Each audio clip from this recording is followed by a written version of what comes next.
Hello guys, welcome to my YouTube channel. So si Kai Soto babalik na sa B-League.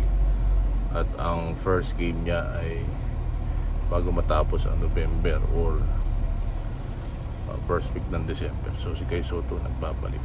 Kit Jimenez na nasiko ni Hodge. So pasag yung ilong dito sa kabila. So ganun talaga ang PBA, medyo aggressive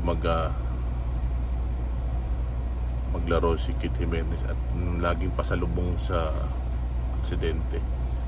So may pagka-samboy limb yung risky yung move niya, pero napakabata pa. So si Kai Soto sa ating updates ay mayroon 3 NBA na nag-o-offer sa NBA. So tingnan natin kung ano magiging updates bago matapos itong taon or next year ay nakapasok na siya sa NBA.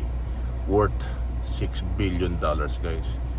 You heard it right, $6 billion na possible na kitain niya kung maging pinakamagaling siya na atleta sa NBA.